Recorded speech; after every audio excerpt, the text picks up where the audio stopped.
Hello students, welcome to Sagar classes. Sagar classes में आपका स्वागत है। स्टूडेंट्स, आज के इस वीडियो के माध्यम से हम लोग सीखने वाले हैं यूपी बोर्ड क्लास 9th में सोशल साइंस में जो ज्योग्राफी सेक्शन आता है। इस ज्योग्राफी सेक्शन में एक चैप्टर सेकेंड आता है जिसका नाम है फिजिकल फीचर्स ऑफ इंडिया। और इस चैप्टर के मल्टीपल चॉइस क्वेश्चंस हम पिछले वीडियो में कंप्लीट कर चुके हैं, कवर कर चुके हैं। और आज के इस वीडियो में हम लोग सीखेंगे शॉर्ट आंसर क्वेश्चंस के बारे में। तो शॉर्ट आंसर वाले क्वेश्चंस जो भी हैं, इनका आंसर 40 वर्ड्स के जो है अबाउट में देना होता है, लगभग में देना होता है। तो चलिए स्टार्ट करते हैं। इसका शॉर्ट का पहला क्वेश्चन क्या है।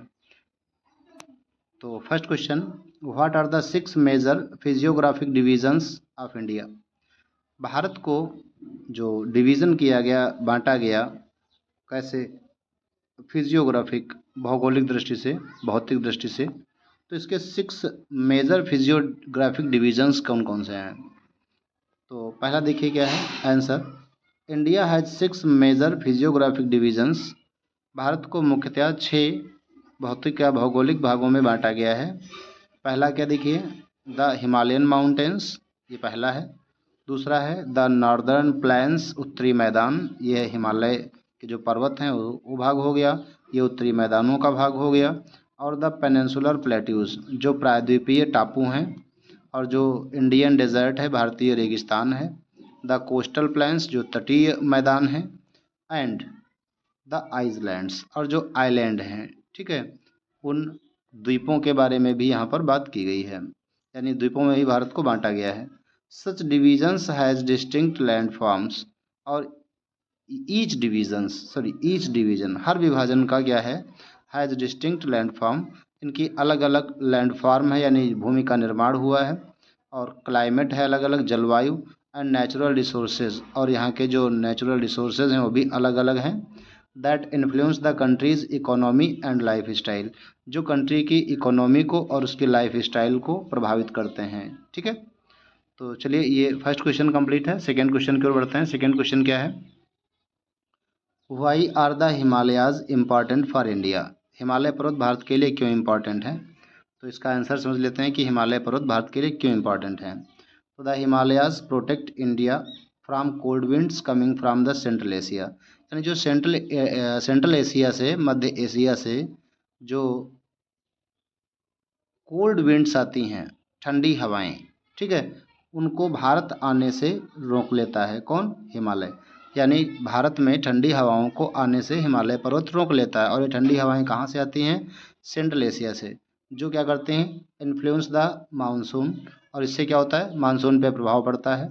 Provide the source of many perennial reverse, और क्या है, provide the source of many perennial reverse.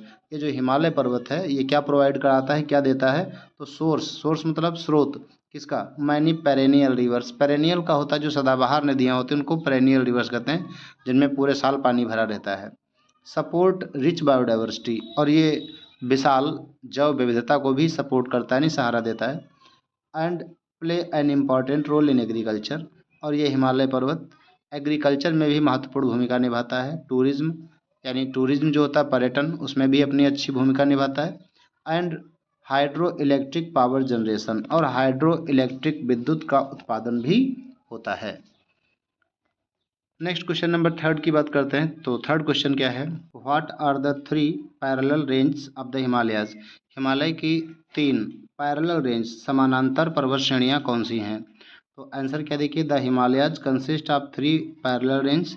Himalaya की 3 समानांतर पर्वत श्रेणियाँ जो हैं वो कौन कौन सी इसमें कंसिस्ट हैं, सम्मिलित हैं। तो पहली है हिमाद्री, जिसको ग्रेटर हिमालय कहते हैं। दूसरी है हिमाचल, जिसको लेसर हिमालय, छोटा हिमालय कहते हैं। और तीसरी है शिवालिक, जिसको आउटर हिमालय, बाहरी हिमालय कहते हैं। और ये तीनों पर्वत श्रृंखलाएँ क्या हैं, दे डिफर इन हाइट, इनकी हाइट अलग अलग है। क्लाइमेट, जलवायु अलग अलग है।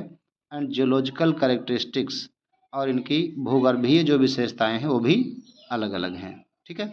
नेक्स्ट क्वेश्चन नंबर 4 की बात कर लेते हैं। तो क्वेश्चन नंबर 4 क्या है, what are the northern plains, उत्तरी मैदान क्या हैं। तो देखिए यहाँ पर क्या है, the northern plains are extensive flat lands found by the alluvial deposits of the Indus, Ganga and Brahmaputra rivers. क्या कह रहा है कि जो नॉर्दर्न प्लेन्स हैं ये एक्सटेंसिव फ्लैट लैंड्स, एक्सटेंसिव का मतलब होता है विस्तृत, बहुत दूर तक फैला हुआ, ठीक है। फ्लैट लैंड्स यानी जो भूमि है, मिट्टी है, यानी दूर तक जो फैला हुआ मिट्टी का भाग है, भूमि का भाग है। जो फॉर्म्ड बाय अलुवियल डिपॉजिट्स, जो जलोढ़ मिट्टी के डिपॉजिट करने से बना है, जमा करने से बना है। ये जलोढ़ मिट्टी किसने जमा की है? तो इंडस रिवर ने, गंगा रिवर ने, ब्रह्मपुत्र रिवर ने, यानी सिंधु नदी, गंगा नदी और ब्रह्मपुत्र नदी, इन नदियों ने क्या किया है? जलोढ़ मिट्टी ला करके डिपॉजिट की है, जमा की है, और उसी से क्या हुआ है? एक लैंड फॉर्म हुआ है, जमीन का निर्माण हुआ है, ठीक है। उसी से क्या बने हैं? नॉर्दर्न प्लेन्स, उत्तरी मैदान। तो these plains are highly fertile, ये मैदान जो है बहुत ही उपजाऊ हैं और डेंसली पॉपुलेटेड, काफ़ी ज़्यादा घनी जनसंख्या वाले हैं। And ideal for agriculture and human settlements, और मानव के सेटलमेंट के लिए, यानी निवास के लिए और एग्रीकल्चर के लिए ये आदर्श माने जाते हैं। क्या माने जाते हैं? आदर्श माने जाते हैं, आइडियल माने जाते हैं। नेक्स्ट क्वेश्चन नंबर 5 की बात करते हैं। तो 5 नंबर क्वेश्चन है, describe the peninsular plateau.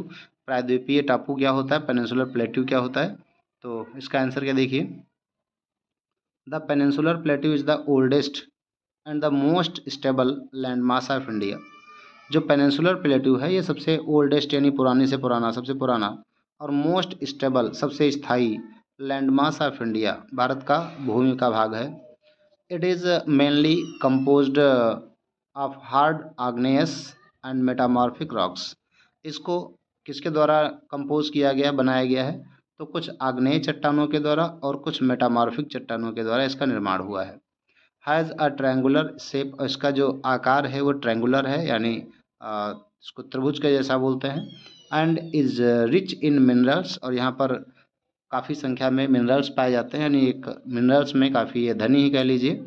Such as कोल, जैसे कोयला पाया जाता है, आयरन पाया जाता है, आयरन ओर इसको बोलते हैं, लौह अयस्क, और मैग्नीज पाया जाता है, ठीक है। कौन कौन सी चीज़? कोयला और लौह अयस्क और मैग्नीज, ये खनिज यहाँ पर पाए जाते हैं।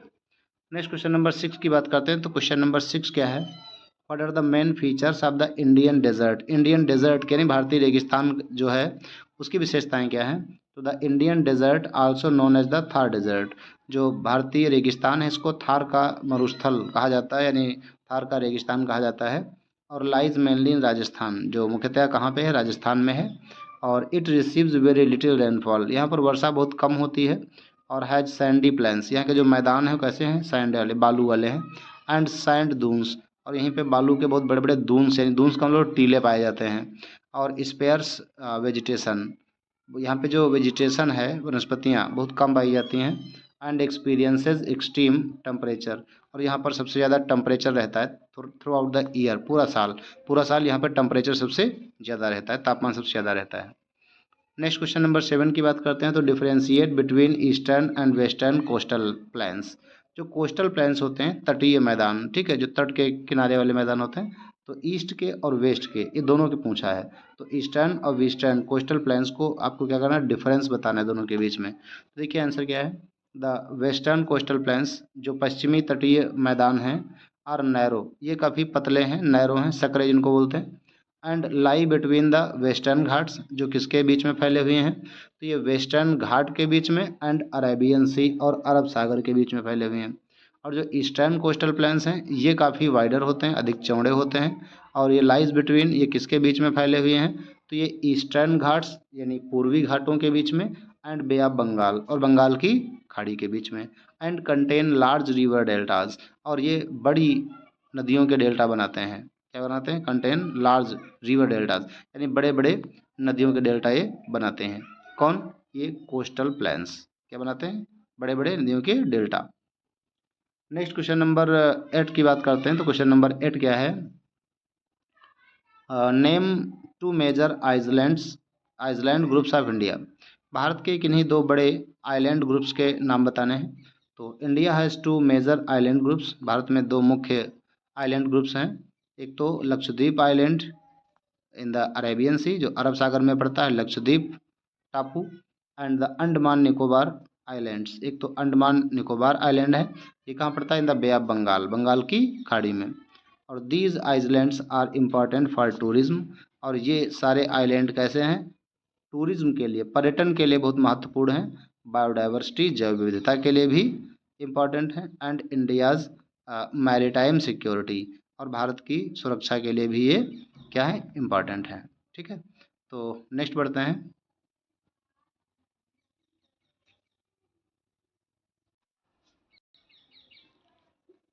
एंड इंडियाज़ मैरीटाइम सिक्योरिटी, और जो भारत की समुद्री जो सुरक्षा है, मैरीटाइम सिक्योरिटी यानी समुद्री सुरक्षा के लिए भी ये इम्पॉर्टेंट है। ठीक है, तो नेक्स्ट क्वेश्चन नंबर 9 की ओर बढ़ लेते हैं। 9 नंबर क्वेश्चन क्या है?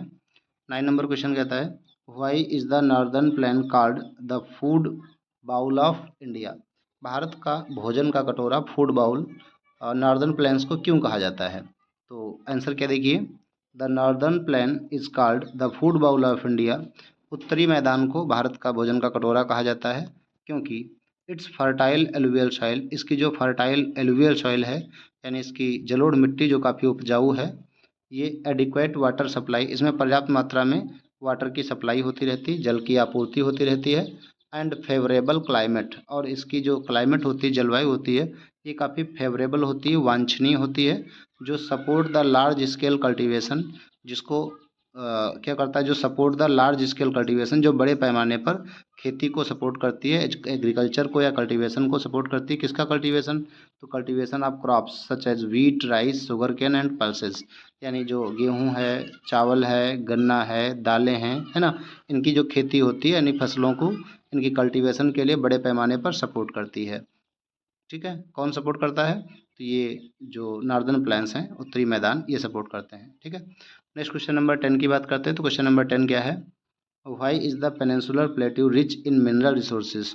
जो पेनिनसुलर प्लेट्यू हैं, प्रायद्वीपीय टापू, ये मिनरल्स में, मिनरल रिसोर्सेज में क्यों रिच माने जाते हैं, क्यों धनी माने जाते हैं, क्यों इनको बहुत विशालकाय माना जाता है, धनी माना जाता है मिनरल रिसोर्सेज के लिए? तो देखिए आंसर क्या है, the peninsular plateau is made up of ancient crystalline rocks, कि ये जो पेनिनसुलर प्लेट्यू हैं, ये बहुत प्राचीन क्रिस्टलाइन रॉक्स से बने होते हैं, यानी क्रिस्टल चट्टानों से बने होते हैं, और that contain abundant mineral deposits, जिसमें पर्याप्त मात्रा में मिनरल डिपॉजिट्स होते रहते हैं, खनिज डिपो यानी जमा होते रहते हैं, और इट इज़ रिच इन कोल, इसमें पर्याप्त मात्रा में कोयला, आयरन ओर यानी लौह अयस्क, manganese, bauxite and mica, mica क्या होता है, अभ्रक, making it one of India's most important mining regions, और ये सब चीज़ें इस पेनिनसुलर प्लेट्यू को क्या बनाती हैं, भारत का सबसे important mining region. Mining region का हम लोग खनन क्षेत्र क्या बनाते हैं, खनन क्षेत्र या खुदाई का क्षेत्र इसको बनाते हैं। सो गाइज ये 10 शॉर्ट आंसर टाइप क्वेश्चंस हैं आपके इस चैप्टर से, और नेक्स्ट वीडियो में इसके डिटेल क्वेश्चन आप लोगों को करा दिए जाएंगे। तो तब तक आप लोग ये 60 क्वेश्चंस अपनी नोटबुक में राइट करके अच्छे से इनको तैयार कर लें। Okay students, thank you, thanks for watching this video.